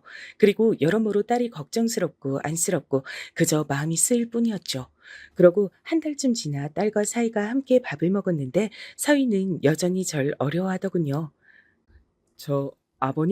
아버님은 손주와 손녀 중 어느 쪽이 좋으세요? 이제 좀 시간이 지나면 성별을 알 수 있거든요. 그게 뭐가 중요한가? 그냥 건강히 낳기만 하면 그만이지. 어느 쪽이건 난 너무 좋을 것 같아. 사돈들께서도 좋아하시지? 그럼요. 집에서 제가 가장 먼저 결혼한 데다 아이까지 생겼으니 엄청 좋아하세요. 수연이 먹을 것도 많이 챙겨주시고요. 그래. 아무쪼록 우리 수연이 좀 잘 부탁하네. 자네도 아버지가 되는 거니까 신경 쓸 것도 많고 많이 외롭기도 할 거야. 여자들이 그런 거 잘 알아주지 않더라고. 그러면서 저는 사위 옷 매무새를 한 번 더 다듬어 주었고 이제 막 초기에서 안정기로 넘어가는 딸의 뒷모습을 보며 여러 생각에 잠겼답니다. 아내로부터 제품으로 넘어와 눈도 못 뜨고 간신히 울어가며 몸을 부르르 떨어대던 그 아기가 한쪽 부모가 없는 상황에서 참으로 어렵게 자랐으니까요. 그런데 어느덧 성장해서 어른이 되고 또 그때 자기만한 아기를 몸 안에서 키워낸다니 생각이 많아질 수밖에 없었어요. 못해주고 안쓰러운 기억만이 제 안에 남아있을 뿐이었어요. 아마 이때가 아내와 헤어진 이래로 처음 아내에게 한 번쯤은 연락해볼까 생각했던 날인 것 같아요. 물론 하진 않았습니다. 그러고 3주쯤 지나 저는 때 아닌 뉴스를 딸에게 접어들고 전화를 떨구게 되었답니다. 겨우 다시 허둥지둥 주워들고 힘겹게 받아 딸의 안부를 물었어요. 왜? 아니, 어쩌다가 그렇게 된 거냐? 그래서 너는 괜찮은 거야? 대답을 하는 딸의 목소리는 힘이 없었고 물기가 어려 있었어요. 그럼 아빠, 난 괜찮아. 애기만 불쌍하지 뭐. 그봐, 나 늦게 결혼한 거 맞다니까. 아주 작은 충격에도 이렇게 애기 떠나보내기도 하나 봐. 더 어리고 젊은 엄마였으면 애기 단단하게 잘 붙잡고 있었겠지? 저는 이때 너무 절망할 수밖에 없었던 게 딸아이가 그만 초기에 아기를 보내게 된 거예요. 이유는 뭐 그냥 종잡을 수가 없다지만 너무 힘들어하더라고요. 당시에 저는 사위에게 전화를 해볼까 하다가 딸이 엄청 말리길래 그만뒀어요. 전화해서 뭔 말을 할 게 있어, 아빠. 뭐 사위 붙잡고 통곡이라도 하고 위로라도 하게? 우리는 우리가 알아서 잘 소화시킬 테니까 아빠 너무 걱정하지 마. 난 나대로 추스르면 되니까. 그러면서도 딸이 너무 안쓰러웠고 얼마간 딸에게 가끔씩 전화해서 어찌 지내는지 물었어요. 나 잘 있지 뭐. 사실 좀 쉬어가고 싶은데 어머니 아버님은 아기가 빨리 보고 싶으신가 봐. 아마 더 늦으면 더 안 생길까 봐 걱정돼서 그러시는 거겠지. 아니, 나한텐 네가 더 중요한데 뭔 소리냐. 아직 몸 회복한 지 얼마 안 됐는데 그렇게 빨리 애를 가져서 어쩌려고. 그러다 몸 망가지는 거 아니냐? 에이, 아빠 또 오버한다. 너무 걱정이 많아서 탈이야. 보통 이렇게 보내고 난 뒤에 아기가 더 잘 들어서기도 한데 아기 천사가 오면 축복이고 아님 좀 더 기다리란 뜻으로 알아야지. 아빠, 나 이제 좀 쉴게. 그러면서 딸아이는 전화를 끊었고 전 근처에 살아서 뭔가를 해줄 수 없음이 너무 가슴 아팠어요. 결국 이렇게 따져보면 또 저의 경제적인 형편이 마음에 걸리고 돈이라도 여유 있었다면 딸 근처에 살면서 도왔을 텐데 너무 많은 것들이 절 힘들게 만들더라고요. 그러다가 명절날이 되었는데 결혼하고 첫 명절인데 딸한테 가타부터 연락이 없는 거예요. 제가 먼저 사위에게 전화했는데 그간 연락을 안 해서 그런지 서로 뭔가 어색하고 찬바람이 불었어요. 자네 잘 있었나? 이번에 수연이가 자네랑 온다고 얘기했던 것 같은데 벌써 다음 주인데 아무 말이 없네. 수연이 어디 아픈 건 아니지? 아, 그래서 저한테 전화하셨군요. 네, 아버님, 수연이 지금 자는 것 같아요. 몸이 많이 약해졌는지 자는 날들이 많네요. 저는 이렇게 전화를 끊긴 했지만 확실히 딸아이로 인해서 불안해지는 감정이 많아졌어요. 연락도 잘 안 받고 아무래도 그때 아기를 보낸 일로 많이 우울해하는 것 같더군요. 보다 못한 저는 사위에게 제법 긴 문자를 보냈답니다. 대충 우리 딸한테 잘해달라는 내용이었어요. 수연이가 원체 몸이 약한데 그 일을 겪고 나서 더 많이 우울해하고 힘든 것 같네. 자네도 가장으로서 힘든 일이 많겠지만 둘이 서로 도와가면서 잘 살았으면 좋겠네. 이런 식으로 길게 써서 보냈지만 사위는 읽고도 바쁜지 답이 없더라고요.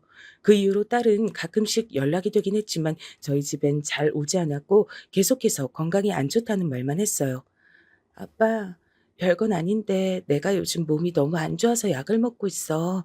언제 기운 좀 차리면 아빠네 놀러 갈게. 걱정하지 말고. 그래서 전 그런가 했는데 이게 웬걸요. 딸아이가 괜찮다고 하면서 약속은 몇 번 미뤘고 가끔씩 전화 통화만 하면서 지냈는데요. 그러다가 폭설이 내리고 한파에 치달았던 어느 날 전 딸이 아닌 사위로부터 다급한 전화 한 통을 받게 됐답니다. 잠깐 자네 그게 무슨 우리 수연이 말하는 건가? 수연이가 어찌 됐다고? 저기 네 아버님 지금 바로 오셔야 할 것 같습니다. 사위는 아주 달달 떨리는 목소리로 힘겹게 말을 했고 전 전화를 내려놓고 몸을 움직일 수가 없었어요. 그냥 오늘 날씨는 유독 을씨년스럽게 춥고 이따 퇴근하면 어떻게 몸을 녹이면서 뭘 할까 정도만 생각하고 있던 아침이었어요.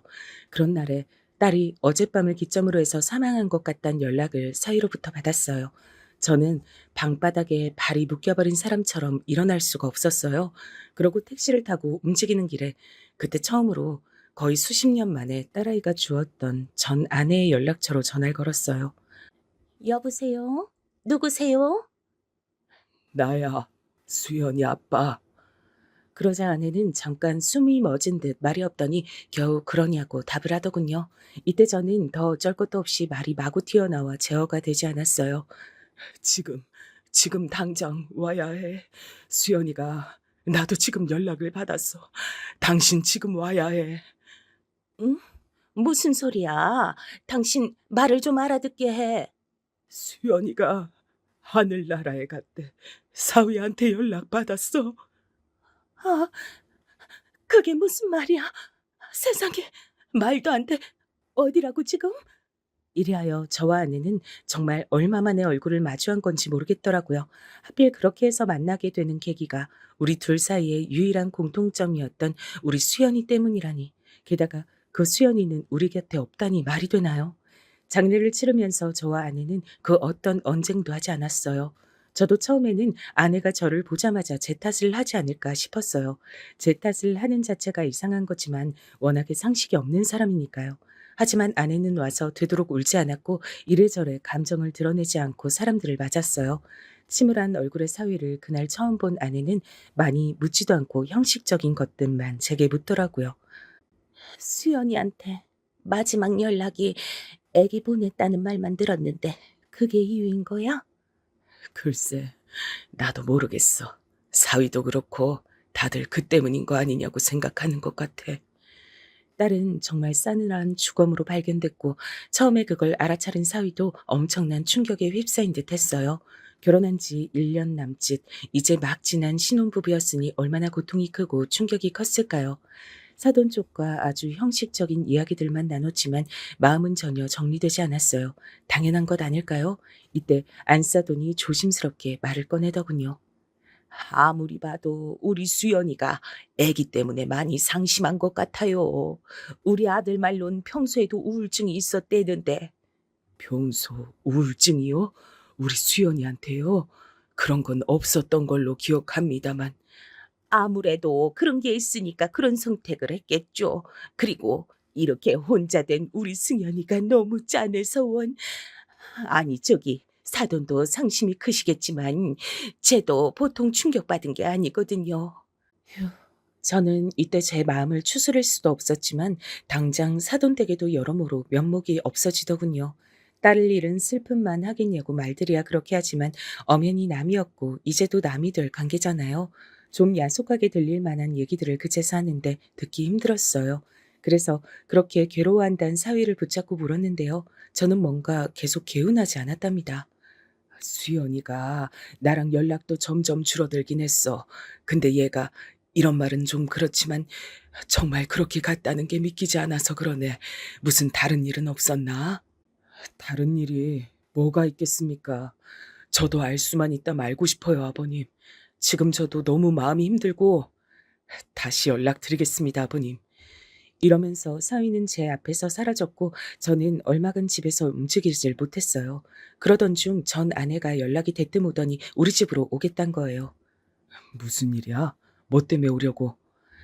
그러지 말고 나랑 그 수연이 시댁 거기 좀 가보자. 아님 수연이 신혼집이라도. 그 사위놈 내가 수연이 엄마라는데도 인사도 까딱거리며 잘 안 하더라고. 아무리 젊은 나이에 부인이랑 사별했고 나랑도 이번 처음 봤대지만 도통 수연이에 대한 마음이 잘 안 느껴져. 이제 와서 뭘 어쩌려고. 그러게 사위들이고 둘이 만날 때 진즉 친정 엄마 노릇 늦게라도 하든가. 지금 뭘 바라는 거야? 그렇게 흥분할 일이 아니야. 이제 와서 장모님 대접받자는 것도 아니고 난 그냥 가서 수연이 흔적을 더 얻어오고 싶어. 어차피 정리하러 가야 되잖아. 당신 혼자 못할 거야 아마. 사위도 있으니까 알아서 하겠지만 나도 가서 돌봐야 되는데. 그래, 발이 너무 안 떨어졌어. 저는 장례식장에 있던 딸 영정 사진이며 가는 길 끝까지 봤음에도 왜 딸아이가 살던 집에는 쉽사리 못 가겠던 걸까요? 아무튼 그 자리에 전 아내가 함께 해주었는데요. 특별한 생각 없이 주소만 보고 찾아갔던 사돈집 입구에선 먹음직스러운 냄새가 현관문 너머로 흘러나오더군요. 심지어 문도 반쯤 열려 있어서 배를 누르기도 애매한 상황이었어요. 뭐야? 이 집 맞아? 고기를 구워 먹는 건가? 어머, 근데 이해가 안 간다. 며느리 상을 치른 집에서 이렇게 거하게 먹고 앉았을 일이야? 뭐 법으로 금지된 것도 아니지만 참 거시기하네. 그러면서 아내는 꽤 불쾌했고 저도 순간적으로 인상을 찌푸렸는데요. 그때 안에서 들려오는 소리에 저는 완전 귀를 쫑긋 세우고 듣게 됐어요. 그리고 이 대화는 도저히 맨정신에 듣고 있을 수 없는 내용이었답니다. 떠들고 있는 사람들도 역시 맨정신이 아닌 듯 했고요. 가장 먼저 제 귀에 꽂힌 것은 약간 까탈스레 느껴졌던 안싸돈 목소리였어요. 솔직히 나는 그날 걔 친정아버지 보는데 심장이 덜컹하더라고. 설마 그 뭐지 그 수연이가 지 아빠한테 얘기하진 않았겠지? 너랑 혜정이 얘기는 안 했을 거 아니야? 그걸 설마 말했을까? 내가 볼 때 장인어른은 절대 알고도 참을 타입은 아니야. 재혼인 얘기까진 모르니까 허락하셨겠지. 여기서 전 눈이 퍼뜩 띄었고 아내는 절 곧바로 주시하더니 작게 읊조렸어요. 이게 무슨 소리야? 재혼이라니 당신 몰랐어?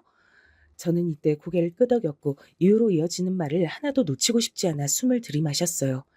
아무튼 재수없게 됐지 뭐야. 그날 그렇게 할 게 뭐람. 어휴, 난 괜히 찜찜해. 내가 일 저지른 것 같잖아 꼭. 엄마가 너무 과민한 거야. 그리고 걔도 어지간히 예민한 거고 재혼인 거 지도 알고 결혼했으면서 내가 혜정이랑 다시 결혼한다는 것도 아닌데 수연이가 거의 발작 수준으로 과하게 굴었지. 이 부분부터 저랑 아내는 거의 이러다 숨 넘어가겠다 싶을 정도로 소리를 죽이느라 고통을 받게 됐답니다. 도저히 대충 넘겨들 얘기가 아니었으니까요. 상황이 이렇게 된 거 안타깝긴 하지만 어쩌겠냐. 산 사람은 살아야지. 그러게 누가 그깟 남편 이전 여자 일로 이렇게 목숨을 함부로 앓았나. 어휴 을신연스러워서 이게 뭐야. 멀쩡히 잘 나가던 집에 재수만 옴붙게 생겼네. 좌우지간 이건 무덤까지 다들 입 꾹 닫고 가야지. 목에 뭐가 들어와도 말하면 안 되는 거야. 그리고 승연이 너도 이번에 교통정리 확실히 해. 혜정이랑 다시 살 건지 말 건지 내가 볼 때 니들 여전히 미련 있어 배더만. 나는 그럴 마음 있는데 혜정이가 억대잖아. 이혼한 뒤로 그냥 즐기면서 살자 그랬어. 나보곤 재혼한 와이프랑 애도 낳아서 잘 키우라고까지 하던데 그 정도면 나랑 합칠 생각은 없나 봐. 전 여기서 심장이 쿵쿵 뛰다 못해 기절할 지경이었어요. 재혼이라니. 아무리 들어봐도 저 말본새는 우리 수연이도 알고 있었단 거잖아요. 게다가 이미 살다가 헤어진 듯한 저 혜정이란 여자와 중간에 만나기라도 했던 것 같더군요. 그런데 그들은 너무나 아무렇지 않게 마치 가십거리를 다루듯이 여전히 부어라 마셔라 하면서 말을 하는 거예요. 좌우지간 네 누나가 경고할 때 들었어야지. 나도 같은 여자로서 비슷한 생각이긴 해. 여자들 촉이 얼마나 좋은데. 솔직히 우리끼리 얘기지만 난 수연이가 너 혜정이랑 모텔 드나든 거 알고 애기 보낸 거 맞는 것 같아. 시기가 딱 그렇잖아. 전 여기서 저도 모르게 그만 짧은 탄식이 입 밖으로 흘러나왔고 저랑 마주보고 숨죽이던 아내가 돌연 미간을 확 찌푸리더라고요. 그러나 다행인지 불행인지 그들은 저들끼리 취해서 떠드느라 모르는 것 같았어요. 아이, 엄마, 말 좀 그렇게 하지 마. 누가 들을까 무섭네. 그게 무슨 나 때문이야. 그때 수연이 걔가 미친 듯이 예민했어. 재혼한 거 다 받아주고 사는데 아직도 만나는 거냐는 둥 블랙박스랑 핸드폰 다 뒤지고 완전 미친 애처럼 굴었다니까. 지가 그렇게 무리해서 움직이니 애가 오다가도 사라지지. 저는 이때 옆에서 아내가 제 발을 지그시 밟지만 않았더라면 그냥 무작정 정신 나간 사람처럼 이 집 안으로 뛰쳐 들어갔을 거예요. 마치 독립투사처럼 말이에요.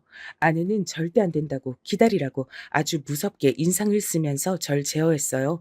그런 아내의 눈을 마주보는데 아내의 눈을 이렇게 정면으로 마주보니 참 묘한 감정이 올라오더군요. 그러면서 말도 못할 서글픔이 올라왔어요. 좌우지간 그냥 이렇게 잘 묻어야지 뭐 어떡해. 나도 처음엔 좀 움찔했는데 별 수 없어. 일이 이렇게 돼버린 걸. 그리고 내가 뭐 혜정이랑 다시 살겠다고 질 버리고 이혼하자고 한 것도 아니고 지 멋대로 소동을 벌인 거 아니야. 이 부분에서 전 딸아이가 이 세상에서 사라진 날의 진짜 얘기를 듣게 됐어요. 그때 아내가 눈을 질끈 감더니 미숙하게 핸드폰을 꺼내 동영상 버튼 같은 걸 누르더군요. 퍼식하고 켜지는 소리가 너무 컸는데 하늘이 도운 걸까요? 사위건 안싸돈이건 누구건 바깥의 소리를 못 듣더군요. 나도 미치겠더라고. 지가 나 좋아 죽겠다고 난리더니 재혼인 거 밝혔을 때 지 멋대로 헤어지자고 했다가 지가 다시 매달렸잖아. 근데 나 결혼한 다음 혜정이랑 만난 건 진짜 딱 4번뿐이야. 모텔 갔다가 수연이가 차 운전해서 쫓아온 건 2번이고 혜정이도 기겁했어. 으이구 이놈 새끼야. 이건 네 편 못 들겠다. 누구 들을까봐 무서워 죽겠네. 임신한 새 와이프 두고 전처 만나서 모텔 드나드는 놈이 내 아들 새끼라니. 내 새끼니까 덮고 가는 거지. 만약 사위였으면 넌 죽었어. 아, 내가 일벌인 거 아니라니까.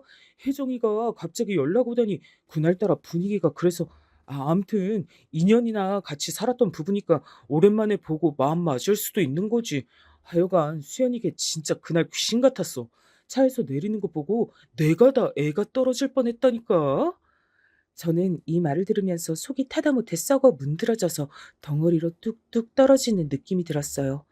내 딸, 내 예쁜 딸, 태어났을 때 그렇게 안아보고 감격에 젖었던 우리 딸, 그 자그마한 한 주먹으로 내 손가락 하나를 꽉 쥐던 그 감촉이 아직도 잊혀지지 않는데 그 딸의 마음을 그리고 그 뱃속에 있던 아기까지 이놈의 짐승 같은 치가 다 망가뜨려 버린 거예요. 제 눈이 도는 걸 저도 느꼈지만 아내도 동시에 느꼈는지 여러 번 저를 계속 붙들고 못 들어가도록 억제했어요. 나중엔 참다 못해 양쪽 눈에서 눈물이 흐르더군요. 우리 딸은 스스로 목숨을 거두었다곤 하나 사실 저들로 인해 영혼을 난도질 당한 거나 다름이 없는 것이었죠. 얼마나 괴로웠으면, 아이가 얼마나 가슴이 찢어지고 숨을 쉴 수 없었으면 그런 선택까지 했던 것일까요? 결국 저는 얼굴을 부여잡고 주저앉았고 아내 역시 속으로 피울음을 삼키며 참는 추미새가 제 귀에 들려오더군요. 아내는 계속 꾹 참고 문가 쪽으로 핸드폰을 들이대고 있다가 한 10여 분쯤 더 지나서 끄더라고요. 그리고 서둘러 절 재촉해서 그 집 현관 쪽을 지나 밖으로 나왔어요. 차에 올라탄 전 아무것도 할 수 없었고 아내는 그 영상이 촬영된 것만 몇 번 확인하더니 그제서 온몸에 얼굴을 파묻고 움직이질 않더군요. 아내와 저는 정말 이때 한 거의 30여 분쯤 됐을까요? 온몸이 마비되고 굳어버린 사람처럼 전신에 쥐가 난 마냥 움직일 수가 없었어요. 차라리 몰랐더라면 어땠을까 싶을 정도로 심장이 뜯기는 느낌이더라고요. 가장 최악의 때 저에게 그렇게 원수 같고 원망스럽던 대상이 이렇게 제 옆에 있어서 힘이 될 줄 꿈에도 몰랐어요. 꿈에도 잊지 못하고 이를 갈며 원망하던 전 아내가 딸아이를 잃은 상황 앞에선 저와 세상 둘도 없는 동지가 되어 그간 일은 일단 묻고 한마음이 됐거든요. 일단 당신 헛짓할 생각하지 말고 좀 생각을 해보자. 얘기를 정리해봐야지. 아우 죽겠네. 나 토하고 싶어. 어떡하지? 어디 가서 하고 오든지. 여기 비닐봉지 있어. 그런데 아내는 그 비닐을 받아들고 아무것도 못하고 쓴 구역질만 하면서 온 얼굴이 다 흘러내릴 정도로 울더군요. 막상 누군가가 그렇게 옆에서 처절하게 우니 저는 울 수도 없었어요. 감당이 안 되는 슬픔이 온몸에 들어차니 몸이 밖으로 내보내지도 못하는 것 같더라고요. 우리는 어찌어찌 그렇게 하루를 넘겼고 저는 당분간 회사를 쉬게 됐어요. 회사에서 같이 일하던 제 또래 주임과 동료들은 모두 제 딸의 결혼식에 왔던 사람들이에요. 그러니 말들을 아끼더라고요. 딸내미 애기 가졌다고 그렇게 좋아하던 사람이 아니야, 이러면 안 되지. 이 얘긴 그만할게. 쉬고 와. 쉬고 와야지. 나는 감히 상상도 못하겠다. 자네 마음을. 그러고 저는 집으로 돌아와 전 아내와 일단 마주하게 됐어요. 딸아이 문제를 두곤 둘 다 숨도 쉴 수 없고 잠도 못 자고 뭘 못 먹고 앞으로 나갈 수가 없는 상태였거든요. 서로가 너무 불안하고 숨이 막혀 뭘 못하고 멈춰 있다가 이튿날부턴 안 되겠다는 생각이 들었어요. 수연이 어떡하지? 수연이 생각에 아무것도 못하겠어. 뭐든 해야 해. 어떻게 하지? 당신은 어때? 당신도 마찬가지 아니야? 나 그날 먼 정신으로 동영상 찍겠다고 그걸 눌렀나 몰라. 나 같은 기계치가 말이야. 나는 키오스크도 다룰 줄 몰라서 뭐 사 먹지도 못하고 젊은 애들 돈 받아야 되는데 이게 녹화는 됐더라. 나 근데 소리는 안 들어봤어. 당신이 다시 확인 좀 해봐. 그래서 전 다시 소리를 켜서 들어보니 사위새끼의 입에서 나오는 그 역겹고 끔찍한 소리들이 추접스럽게 한 15분가량 이어지더군요. 나는 못 듣겠는데 당신이 대신 들어보니 어때? 대충 뭔 내용인지 나와? 알아들을만 하겠어? 어디다가 들려줘도 될 정도야? 그 정도론 충분해 보여. 근데 이게 나도 모르겠네. 어디다 의논을 해야 하나? 저는 아무래도 저 혼자 있는 것보단 낫겠지만 아내와 둘이 있는 것만으로는 부족해 보였어요. 결국 막내 남동생에게까지 이 사실을 알려 도움을 요청했어요. 남동생 역시 조카를 보낸 슬픔에 아직도 괴로워하던 중 이 소식을 알고 충격을 받았어요.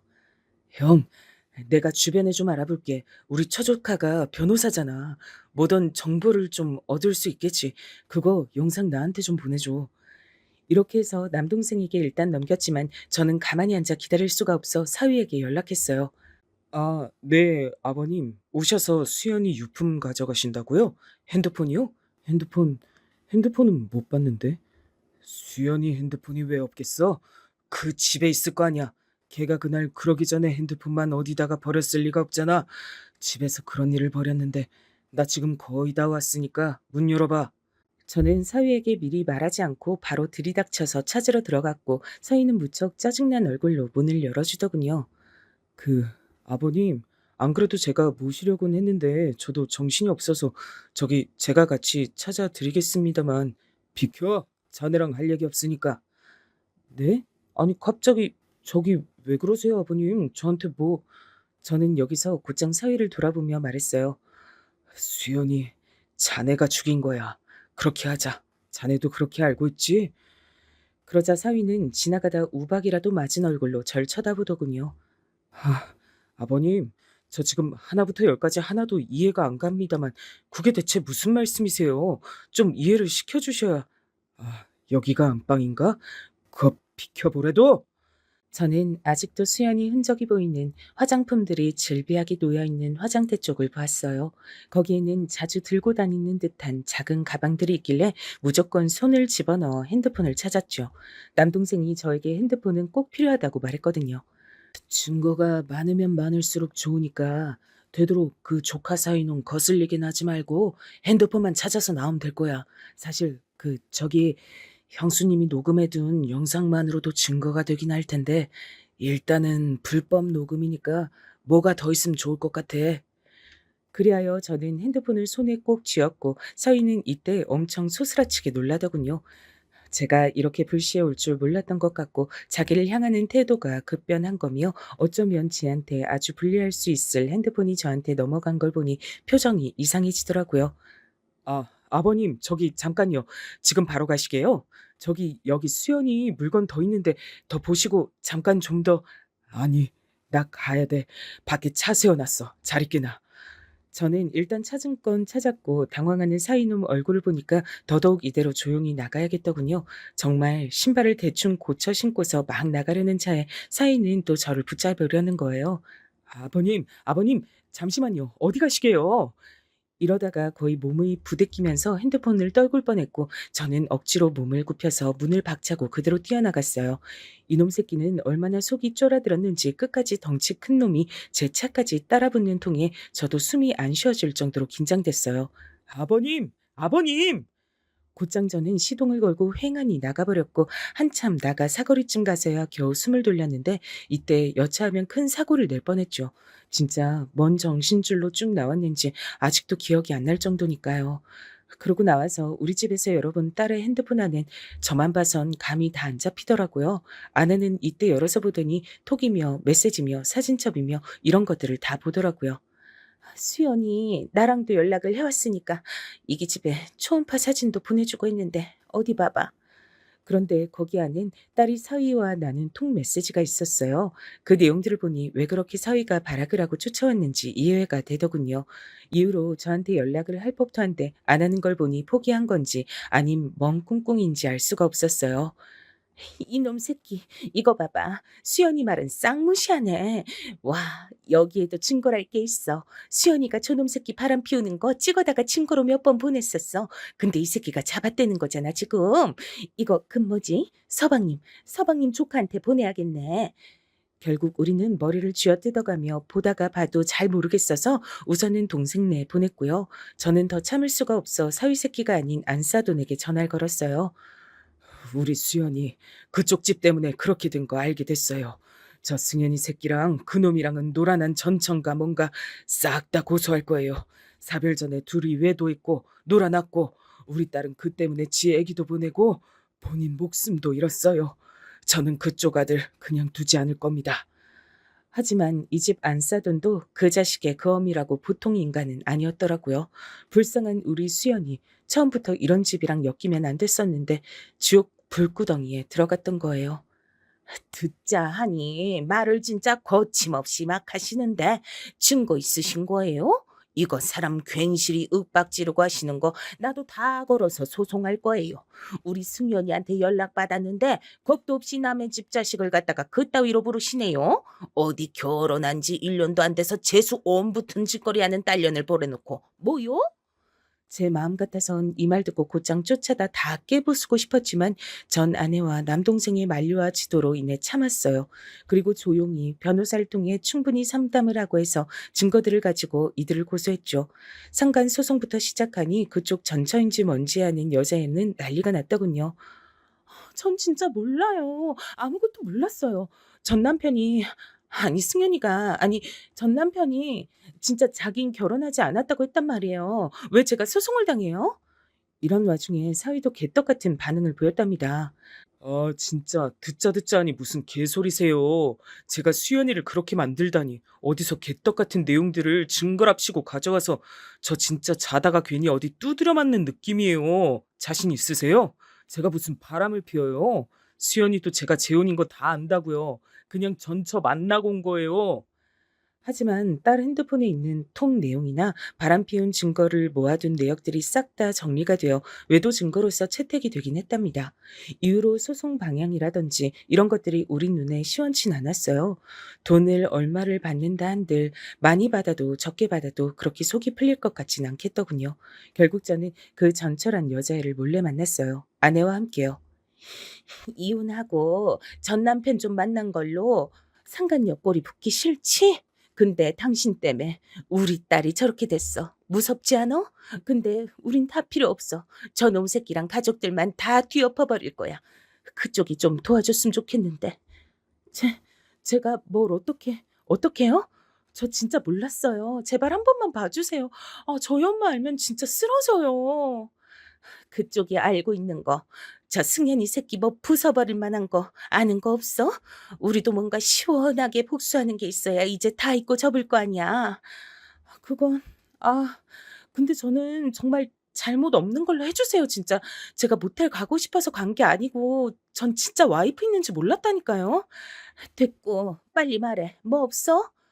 결국 이 여자 이불통이 나온 사실은 여기 안사돈이 하고 있는 아동복 옷가게 정도밖에 없었는데요. 그래도 그게 거의 생계를 담당하고 있다더군요. 어머님, 암튼 전 시어머님이었으니까 이해해 주시고요. 암튼 그걸로 돈 엄청 벌어서 건물 올리시기도 했어요. 지금은 관리만 겨우 한다고 하지만 그게 제일 타격이 크긴 할 건데, 저 진짜 무서워요. 제 얘기는 하지 마세요. 그리하여 우리는 어느 정도 벌금 물을 각오를 하고요. 전단지를 만들어 안사돈 아동복 가게 앞에 도배를 했어요. 새벽에 말이에요. 어느 정도 파급력이 있었는지 모르겠지만 적어도 안사돈이 출근해서 그 광경을 보기 직전까진 동네 사람들이 사진을 꽤 찍었나 봐요. 여기저기 퍼지고 알려졌으니까요. 이때 정말 대단한 싸움으로 가기 이전에 저희는 벌금 얼마 물고 끝내긴 했는데 안사돈네는 타격이 어마어마했어요. 진짜 돌아버린 거 아니에요? 나 이거 다 손해배상 청구할 거야. 어쩔 거예요? 와, 나 여기 지금 몇십 년째 여진 고객들이 얼만데 거기 내 아들 얼굴을 넣어가지고 전단지를 만들어? 나 장사하면서 애지간한 바닥 다 봐가며 살아온 사람이야. 니네 진짜 다 죽을 줄 알아. 그러자 아무래도 여자들에게 말이 딸린 절 대신에 전 아내가 나서서 반박했어요. 야, 너 할 테면 어디 해봐. 넌 그래도 네 새끼 숨은 붙어있지? 내 새끼는 네 새끼 애까지 보내고 이제 세상에 없고 만질 수도 없다. 너 자식 잃은 인간이 어디까지 맛이 갔는지 직접 못 겪어봤지? 나도 안 겪어봐서 내 끝을 모르겠어. 한번 제대로 겪어볼래? 그러니 안사돈도 주제에 찔린 게 있고 지들 입 놀리던 거 녹음돼서 증거로 돌던 것까지 있으니 뭐라 입을 더 못 대더라고요. 뭐? 손해배상? 놀고 앉았네. 해봐. 난 그럼 방송에 제보한다. 너 한국에서 발 못 붙이게 할 거야. 네 자식 그냥 다 끝까지 숨도 못 쉬게 묻어버릴 수도 있어. 여기까지 실랑이를 벌이니 비로소 안 써둔도 입을 다물었고 온 얼굴이 울퉁불퉁 실룩거리면서도 받아치질 못하더군요. 그렇게 안 써둔네 그 자그마한 가게를 운영하는 꼬마 건물은 몇 달 뒤 1층은 임대가 나왔고 평이 점점 나빠지면서 층별로 공실이 되더군요. 그딴 것 따위로 나와 아내 그리고 수연이를 아는 모든 가족들의 분이 해소될 리도 없고 그래서도 안 되겠지만 묻히지 않고 이렇게 처리를 해나가고 있다는 것이 실감이 안 나네요. 서이놈도 지 엄마가 평생을 일궈서 그나마 갖추고 있던 저 모양새가 그 가게에 물려받으려다가 실패하게 되어 적잖게 놀란 눈치긴 해요. 일단 더 묻어버리고 싶지만 저와 전 아내는 우선은 숨을 고르고 있는 상태입니다. 서이는 얼마 전에 전화가 와서 제발 봐달라고 무릎 꿇고 하루 종일도 있겠다며 빌어대는데 어림도 없어요. 뭐래도 분이 풀리지 않겠지만 우리의 복수는 계속 이어질 예정이고 일단 지금까지 온 것을 조금은 정리하고 싶어 이렇게 적어보고 어느새 사연을 보내기까지 했네요. 이런저런 상황 때문에 완전히 적나라하게 자세히 적을 수는 없고 애둘러 표현한 부분도 있지만 대부분은 사실이랍니다. 뭘 한다 해도 자식을 잃은 우리의 마음이 달래질 일은 없을 거예요. 우리의 숨을 거둘 때까지도요. 하지만 아무것도 안 하고 살아갈 수 없기에 이렇게 움직이는 것뿐입니다. 잠깐 숨을 고르고 싶어 조금은 저도 살고 제 숨을 내어보고자 이렇게 제 얘기를 하고 보내보게 됐습니다.